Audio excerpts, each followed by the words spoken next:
21-ғасырдың ең танымал адамына, футбол жарық жұлдызына айналған Криштиану Роналду еңбекқорлығының арқасында 5 алтын доп пен 5 чемпиондар лигасының кубогын көкке көтерді. Заманауи футболдың атақты ойыншысының жетістіктерінің тізімінде әдемі голдарымен қатар Европа чемпионатының жеңісі, Лига Нация кубогы, 3 ағылшын, 2 Испания, 2 Италия чемпионатының жеңістері бар. Бүгін сіздерге қалай лашықта футбол ойнап жүрген бала әлемнің ең танымал адамына айналғандығын айтамыз.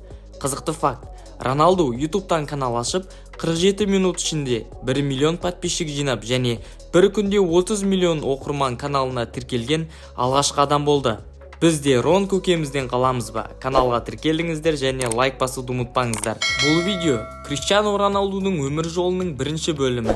Келесі бөлім тез шыққанын қаласаңыздар, осы бейнеролик 500 лайк жинаса, келесі бөлімді шығарамын. Басты кейіпкеріміз 1985 жылы 5 ақпанда Португалия мемлекеті Фунчал қаласы Мадейра аралында дүниеге келді. Әкесі Авейру жергілікті Андориня футбол клубында менеджер болып жұмыс істеді. Анасы Мария аспаз және тазалықшы болып қызмет атқарды. Роналду ең кішісі болды. Одан бөлек 3 аға әпкесі бар еді.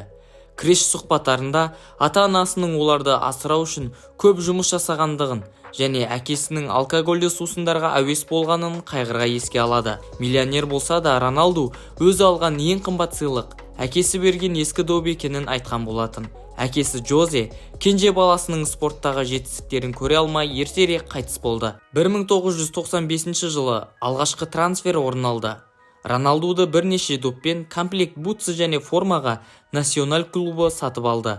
12 жасында Мадейраға ең мықты футболшы болып танылды. 1997 жылы 22 мың евроға Спортинг клубы сатып алды. Футболға деген құлшынысы Роналдуды бос уақытта тек тренажер залдарында жұмыс істеуге жетеледі. Жас талант танымал клубтардың көзіне түсті және мұндай талантты жаттықтыру Англия премьер-лигасының тренері сэр Алекс Фергюсонға бұйырды. Спортинг Роналдуды 12 миллион долларға бағалап, көп ойланбастан Манчестер Юнайтед Спортингтен сатып алды. Роналду Юнайтедтің ойыншысы болып таныстырылғаннан кейін 4 күннен соң Болтон командасына қарсы ойынға шықты.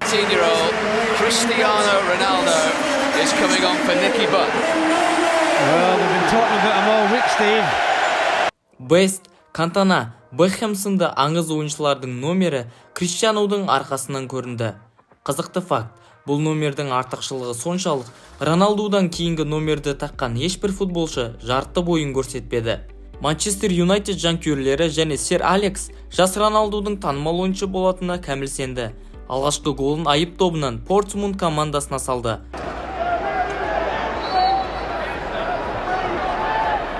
At pace, all the way through and in. I think he'll claim that. Cristiano Ronaldo's first goal for United. Жаттығу кезінде Роналду физикалық тренировкаларға көп көңіл бөлді. Манчестердегі алғашқы сезонды Роналду Англия кубогын жеңіп аяқтады. 2006-2007 жылғы сезон Роналду үшін жаңа жетістіктерге толы болды. Ол алғаш рет 20 голдан асты. FWA тұжырымдамасы бойынша жыл футболисті атанды және Манчестер Юнайтед пен Премьер-лиганы жеңді. 2007 жылдың соңына қарай Еврокубоктарда 40 гол салған Кришті FIFA жылдың ең үздік ойыншысы деп таныды және де алғаш рет алтын допқа үміткерлердің қатарынан табылды. Бірақ Какадан кейінгі екінші орын алды. Бұған қарамастан 23 жасар ойыншы әлемдегі үздік футболистер қатарына енді. Келесі және соңғы 2 сезон Роналду үшін Олд Траффордтағы алтын маусымдарға айналды. Алғашқы хет-тригін Ньюкаслға қарсы соқты және Спортсмутқа қарсы Премьер-лигадағы есте қаларлық айып добын салды.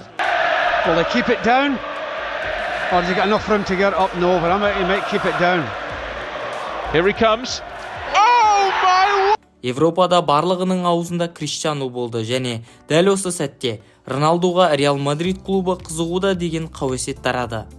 55 ойында 46 рет көзге түскен Криш Премьер-лиганың ең мықты бомбардирлер атағына ие болды және алғашқы алтын бутсы алған орталық қорғаушы атанды. Роналдуды алтын доптан айырып тұрған бірақ жүлде ол Чемпиондар лигасының кубогы болатын. Чемпиондар лигасының финалы Мәскеу қаласында Челси командасына қарсы орын алды. Екі ағылшын командасының арасындағы алғашқы финал. Алғашқы голды Роналду биікке секіріп тамаша гол салды.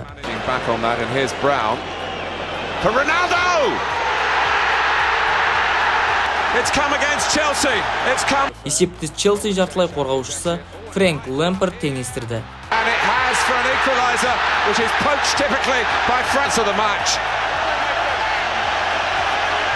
Ойын пенальти сериясына ұласты. Матч бойы тамаша өнер көрсеткенімен Роналду пенальтиді орындай алмады.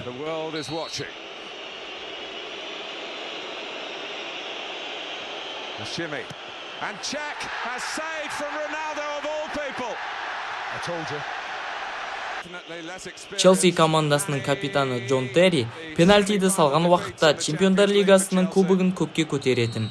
Бірақ кенеттен шалынып, гол соға алмады.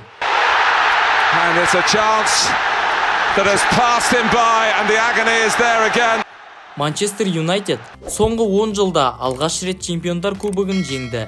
Енді Роналду Чемпиондар лигасының үздік бомбардирі, АПЛ-дың 2 дүркін чемпионы, жыл футболшысы және Чемпиондар лигасының жеңімпазы.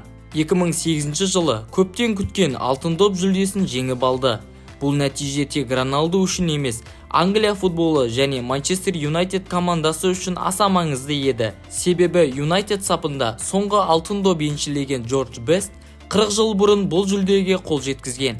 Алтын допты алған жас талантқа алпауыт клубтардың көзі түсті және Манчестер Сити оны сатып алғысы келді.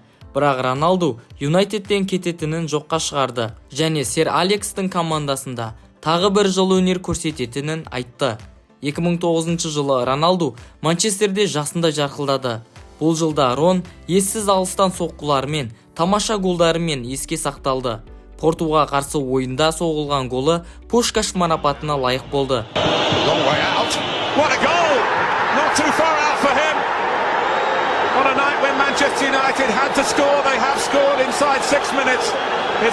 Және Арсеналға қарсы айып соққысынан салынған голы Манчестер Юнайтед жанкүйерлерінің есінен кетпейтіні мәлім.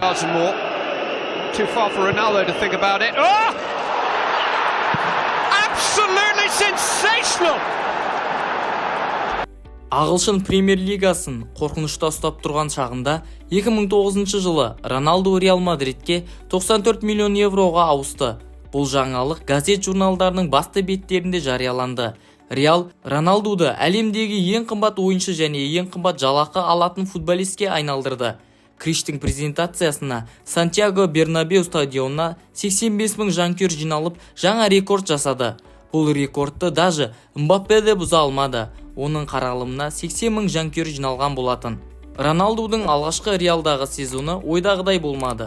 45 ойында 36 рет көзге түскен португалдық футболшы Реал Мадрид сапында алғашқы маусымы Испания кубогы, Чемпиондар лигасы сынды турнирлерде ештеңке еншілемеді. Роналдуды шыңдай түскен қарсылас командадағы жас бала болатын барселоналық Лионель Месси. Португалдық футболшы 2014 жылы Атлетикоға қарсы Чемпиондар лигасының финалында жеңіп қоймай, турнирдің ең мықты бомбардирі атанды.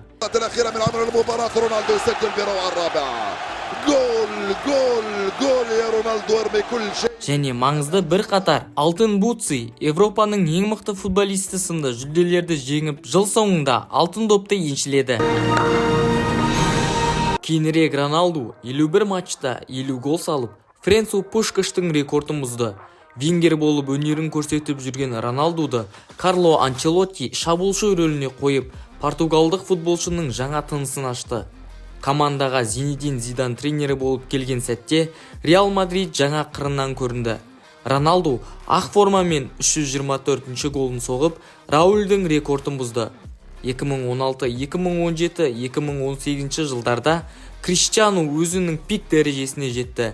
Чемпиондар лигасында оған тең келетін футболшы болмады. 2016 жылы Чемпиондар лигасының финалында ескі қарсыластары Атлетико Мадрид командасымен кездесіп, пенальти сериясында жеңді. When Real lost to Bayern in a shootout 4 years ago. It's Ronaldo. It is Real Madrid who win the UEFA Champions League. Францияда өткен Европа чемпионатына қатысып, 3 гол салып, финалға шықты. Бірақ финал Криштиану ойлағандай болмады. 25 минутта ауыр жарақат алып, ойыннан кетті. Ойыннан кеткенімен капитандық міндетін алаң шетінде де атқарды. Роналдудың қолдауы ойыншыларға серпін берді. Эдер Милитао 79 минутта гол салып, Португал құрамасын Евро 2016 чемпионы қылды. Бұл жүлде Роналдуды алтын допқа деген бәсекеде алғашқы орыннан көрінуге үлкен себеп болды. Және бас қарсыласы Мессиді басып озып, алтын допты жеңіп алды. 2017 жылғы маусым Реал Мадрид үшін табысты жылдардың қатарына енді. Зинедин Зидан командасына Испания чемпионатында, Чемпиондар лигасында да ешкім қарсы тұра алмады. Роналду Ювентусқа қарсы финалда дубль салып, Чемпиондар лигасының лучший бомбардирі атанды. Heading off for Carvajal. Carvajal, Ronaldo!